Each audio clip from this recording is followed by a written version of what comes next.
Bismillahirrahmanirrahim. Assalamualaikum warahmatullahi wabarakatuh. Hamdan wa syukranillah wassalatu wassalamu ala rasulillah amma ba'du.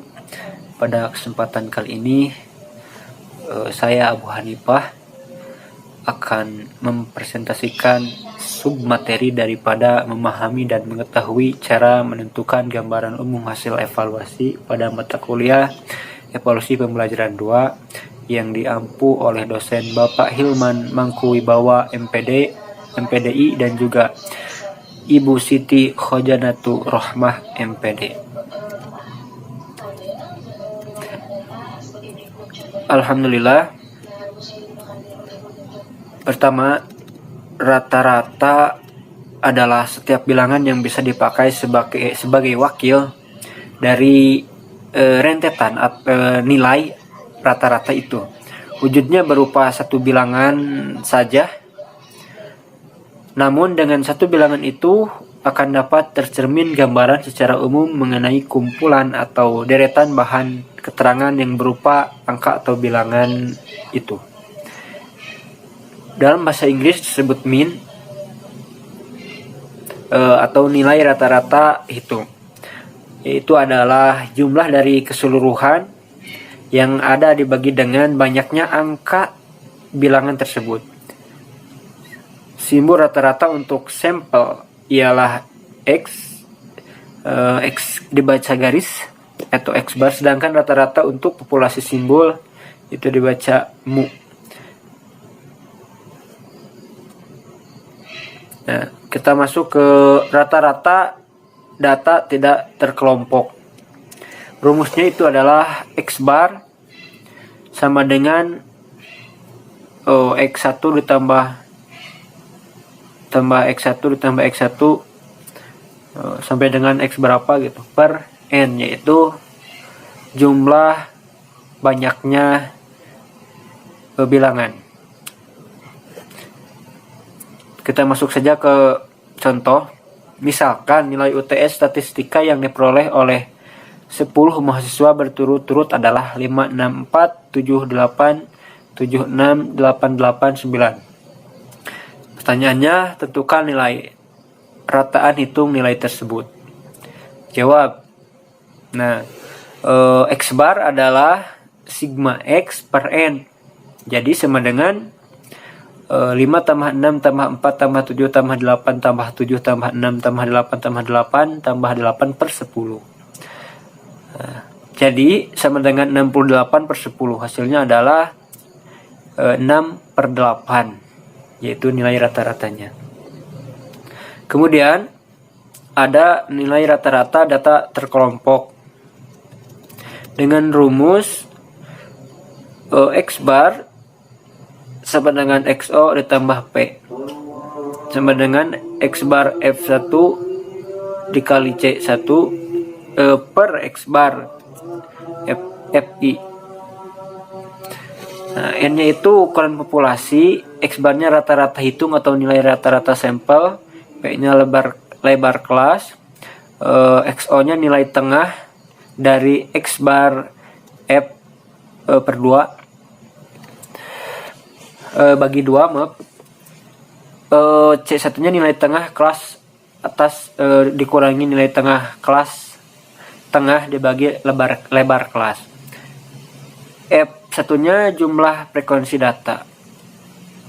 Kita masuk ke contoh, misalkan nomor urut, nilai ujian F1 X1-nya C1 F1 dikali C1-nya.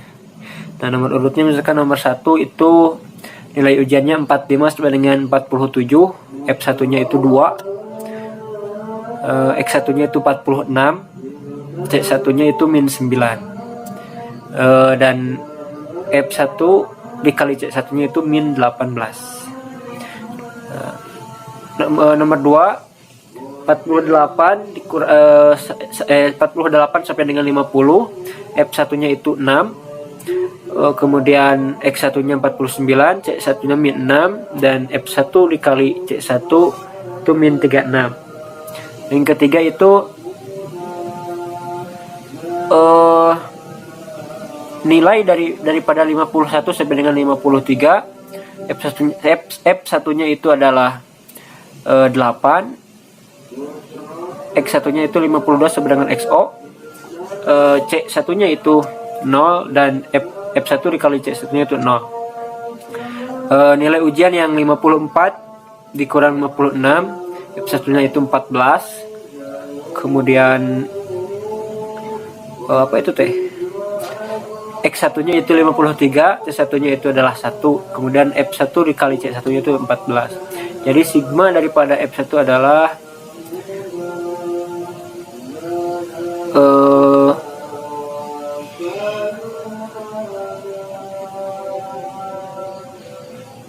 16 tambah 14, 30. Jadi sigma dari F1-nya itu 30, dan sigma dari F1 dikurang dikali C1-nya itu adalah min 40. Nah, kita hitung X bar sama dengan 52 ditambah 3 sama dengan dalam kurung dikali dalam kurung min 40 per 30 sama dengan 52 ditambah 3 dikali 1,3, hasilnya itu 48,1. Jadi rata-ratanya adalah 48,1. Begitulah mungkin pemaparan dari saya. Assalamualaikum warahmatullahi wabarakatuh. Bismillahirrahmanirrahim. Assalamualaikum warahmatullahi wabarakatuh. Perkenalkan, nama saya Sari Yuliawan. Saya di sini akan menjelaskan materi tentang atau bagian materi mencari dan menentukan nilai rata-rata pelajaran. Bismillahirrahmanirrahim. Di sini saya akan menjelaskan cara mengetahui dan menentukan rata-rata nilai mata pelajaran. Sebelum membahas itu, pada suatu kelompok yaitu jumlah nilai data, kemudian dibagi dengan banyaknya data tersebut. Nah, ini biasanya nilai rata-rata digunakan untuk mengevaluasi data sehingga lebih cepat dan menggambarkan seluruh data serta tidak dapat digunakan untuk menentukan nilai data tertentu di antara sekelompok data. Sebagai contoh, misalnya nilai rata-rata Budi yaitu 85. Jadi tidak bisa disimpulkan bahwa nilai untuk pelajaran matematika Budi lebih dari 75.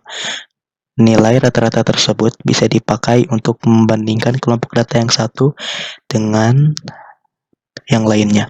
Seperti yang nilai rata-rata kelas itu 85, sedangkan nilai rata-rata kelas B yaitu 87. Itu berarti kelas B lebih tinggi daripada kelas A.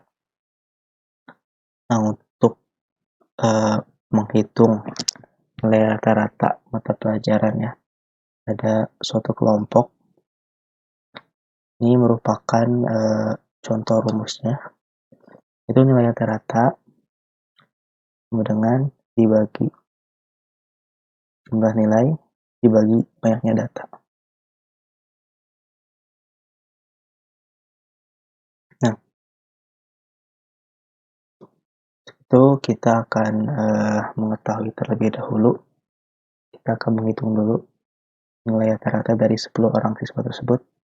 Di sini sudah muncul tabel yang berisikan banyaknya data. Ya, ada 10 siswa di sini. Nah, karena tadi ada 10 siswa, yang pasti banyaknya data atau jumlah data yaitu ada 10. Nah, setelah itu kita langsung kepada penjumlahannya. Jadi nilai rata-ratanya yaitu jumlah dari keseluruhan nilai dari 10 siswa tadi itu 808 dibagi jumlah data, jumlah banyaknya siswa bagi 10. Jadi 858 dibagi 10 sama dengan 85,8. Jadi nilai rata-rata pelajaran matematika dari siswa tersebut adalah 85,8. Itu untuk yang pertama. Untuk yang selanjutnya yaitu nilai rata-rata dengan penambahan data. Nah, apabila ada tambahan data, maka jumlah nilai serta banyaknya data menjadi berubah. Jika ada penambahan 1 dengan nilai A, maka jumlah nilai sekarang sama dengan jumlah nilai plus A. Banyaknya data sekarang sama dengan banyaknya data plus 1. Contoh lainnya, misalkan ada penambahan 2 data dengan nilai A1 dan A2, maka jumlah nilai sekarang sama dengan jumlah nilai plus A1 plus A2. Banyaknya data sekarang sama dengan banyaknya data plus 2. Sebagai contoh, misalnya, jika diketahui nilai rata-rata dari sekelompok data ditambah data tambahan. Misal diketahui nilai rata-rata tes mata pelajaran Bahasa Indonesia dari 8 orang siswa adalah 86. 2 orang siswa tidak hadir saat tes dan mengikuti tes susulan. Masing-masing mendapat nilai 100 dan 87. Kita akan menghitung nilai rata-rata dari 10 orang siswa tersebut. Nah, ini nilai rata-rata sama dengan jumlah nilai bagi banyak data. Nah, jumlah nilai sama dengan nilai rata-rata kali banyak data. Nah, jumlah nilainya kan tadi 86 kali 8 sama dengan 688. Jumlah nilai sekarang 688 ditambah nilai kedua siswa yang tadi yang susulan. Nah, jumlahnya 875. Nah, banyak data sekarang siswa yang mengikuti tes ditambah yang susulan 8,2 ini 10. Nah, nilai rata-rata sekarang, jumlah nilai sekarang, jumlah nilai yang tadi 875 dibagi banyaknya data atau banyaknya siswa. Nah, jumlahnya 87,5.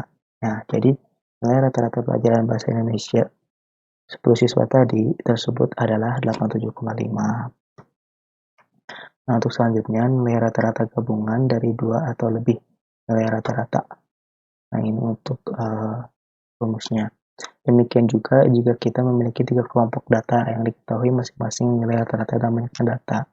Jumlah nilai gabungan sama dengan jumlah nilai kelompok 1 plus jumlah nilai kelompok 2 plus jumlah nilai kelompok 3. Nah, banyaknya data gabungan sama dengan banyaknya data kelompok 1 plus banyaknya data kelompok 2 plus banyaknya data kelompok 3.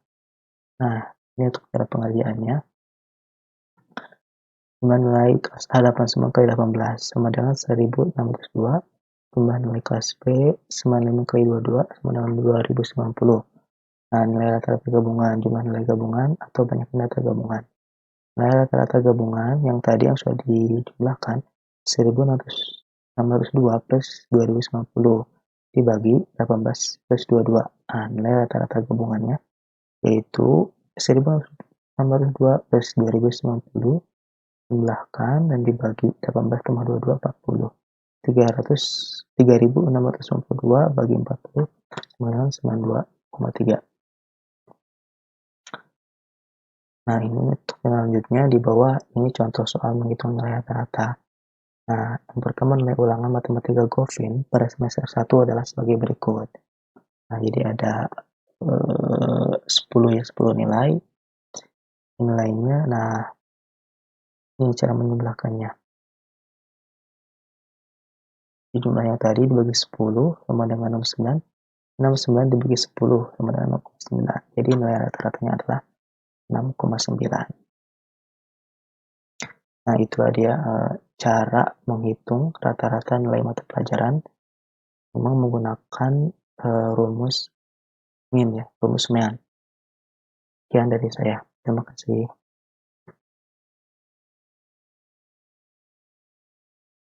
Wassalamualaikum warahmatullahi wabarakatuh. Assalamualaikum warahmatullahi wabarakatuh. Saya Armeja Ramadhani Harahap dari kelompok 1 pembahasan tentang memahami dan mengetahui cara menentukan gambaran umum hasil evaluasi, yang dimana dalam video ini saya akan membahas tentang mencari dan menentukan keragaman kelas. Nah, jadi mencari dan menentukan keragaman kelas yakni dengan menggunakan ukuran keragaman data. Nah, jadi dalam ukuran keragaman data ini, data yang sering digunakan yakni ada 3. Yang pertama, rentang data atau rank. Yang kedua, simpangan baku atau standar deviasi. Dan yang ketiga, ragam atau variansi. Ukuran keragaman data ini menggambarkan seberapa besar penyimpangan nilai-nilai data dengan nilai pusatnya. Yakni yang pertama, menggunakan rentang data atau rank, yakni bentuk paling sederhana dari ragam variansi. Rentang data adalah beda pengamatan terbesar dan terkecil dalam kumpulan data tersebut. Perhitungan nilai rentang data yaitu dengan menggunakan persamaan R sama dengan data terbesar sampai data terkecil. Pun contohnya sebagai berikut.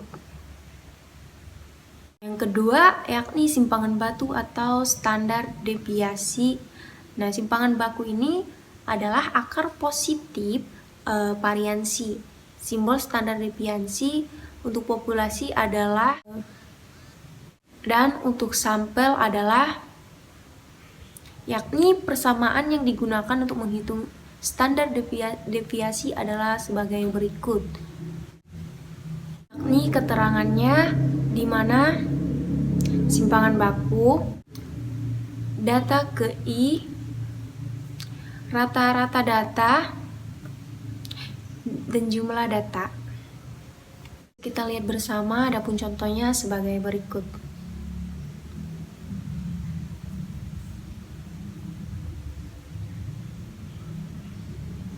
Yang terakhir, ketiga, yakni ragam atau variansi. Ragam atau variansi untuk data populasi diberi simbol, sedangkan ragam atau variansi untuk sampel diberi simbol. Nah, jadi ragam adalah harga penyimpangan atau deviasi yang juga memperhitungkan deviasi tiap data terhadap meannya atau rata-ratanya. Adapun rumusnya yakni bisa kita lihat bersama dan beserta contohnya. Mungkin cukup sekian yang dapat saya sampaikan. Kurang dan lebihnya saya mohon maaf. Sekian, wassalamualaikum warahmatullahi wabarakatuh. Bismillahirrahmanirrahim. Assalamualaikum warahmatullahi wabarakatuh. Perkenalkan, nama saya Aulia Mira Reski dari kelas PAI 6A. Di sini saya akan menjelaskan cara mengetahui kedudukan siswa dalam kelompok. Baik, masuk ke dalam materi yang pertama, yaitu pengertian dari kedudukan siswa dalam kelompok. Yang dimaksud dengan kedudukan siswa dalam kelompok ini adalah letak seorang siswa dalam urutan tingkatan. Dalam istilah yang umum disebut juga ranking. Untuk dapat diketahui ranking dari siswa-siswa di suatu kelas, maka harus diadakan pengurutan nilai-nilai siswa dari mulai yang paling tinggi sampai yang paling rendah. Sehingga dengan mudah dapat ditentukan nomor yang menunjukkan kedudukan siswa dalam tingkatannya. Nah, untuk menentukan kedudukan siswa dalam suatu kelompok ini, ada beberapa cara yang dapat dilakukan. Yang akan saya bahas kali ini yaitu yang pertama dengan cara ranking sederhana dan yang kedua dengan cara ranking presentase. Cara yang pertama yaitu simple rank atau rank sederhana. Rank sederhana ini adalah urutan yang menunjukkan letak atau kedudukan seseorang dalam kelompoknya dan dinyatakan dengan nomor atau angka biasa. Contohnya adalah sebagai berikut, yaitu skor ulangan bahasa Indonesia bagi 20 orang siswa adalah sebagai berikut. Nah, hanya dengan melihat deretan skor yang masih berantakan ini, kita belum dapat menentukan ranking atau kedudukan seseorang dalam kelompoknya. Untuk itu, maka skor tersebut terlebih dahulu harus kita tentukan atau harus kita susun. Urut dari skor yang paling tinggi terlebih dahulu sampai ke skor yang paling rendah dengan urutan ke bawah. Setelah itu kita tentukan urutan nomor dari atas, yaitu nomor 1, 2, 3, 4, 5, dan seterusnya sampai semua siswa memperoleh nomor. Perlu diingat di sini bahwa apabila ada 2 atau 3 orang yang kebetulan memiliki skor yang sama, harus diberi nomor atau ranking yang sama pula, yaitu rata-rata dari urutan orang-orang yang memiliki skor yang sama tersebut.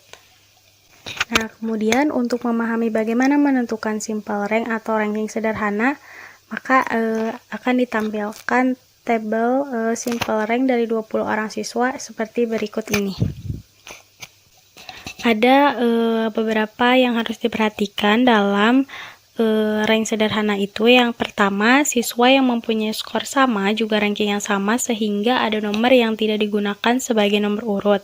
Kemudian yang kedua, rank terakhir selalu sama dengan nomor urut siswa atau banyaknya siswa dalam kelompok, kecuali ada beberapa siswa yang mempunyai persamaan skor. Nah, kemudian sekarang masuk ke dalam cara yang kedua untuk mengetahui kedudukan siswa dalam kelompok, yaitu cara percentile rank atau ranking presentase, di mana ranking presentase ini adalah kedudukan seseorang dalam kelompok yang menunjukkan banyaknya presentasi yang berada di bawahnya. Nah, sebagai contoh, jika seorang siswa memiliki PR atau di sini disingkat yang percentile rank itu disingkat PR 85, ini menunjukkan bahwa kecakapan siswa tersebut sama atau melebihi 85% dari seluruh kelompok. Dengan presentasi rank tadi lebih dapat diketahui gambaran kecakapan siswa karena angka ranking menunjukkan besarnya presentasi siswa dalam kelompok ini yang berhasil dilampaui. Jika hanya simple rank, hanya diketahui nomor tanpa menunjukkan banyaknya individu yang masuk dalam kelompok. Mungkin contohnya A itu mempunyai ranking 15. Tampaknya 15 itu adalah nomor yang kecil, tetapi siapa tahu bahwa seluruh kelompok memang hanya terdiri dari 15 orang, sehingga A itu termasuk juru kunci cara menentukan presentasi rank tersebut. Nah, kemudian ada berikut ini adalah cara untuk menentukan presentasi rank, yaitu yang pertama kita harus terlebih dahulu menentukan simple rank. Nah, kemudian yang kedua mencari banyaknya siswa dalam kelompok itu yang ada di bawahnya. Dan yang ketiga mengalihkan dengan 100 setelah dibagi dengan kelompok. Contohnya adalah sebagai berikut. Mungkin cukup sekian yang dapat saya sampaikan. Mohon maaf atas segala kekurangannya. Wabillahi taufiq wal hidayah. Wassalamualaikum warahmatullahi wabarakatuh.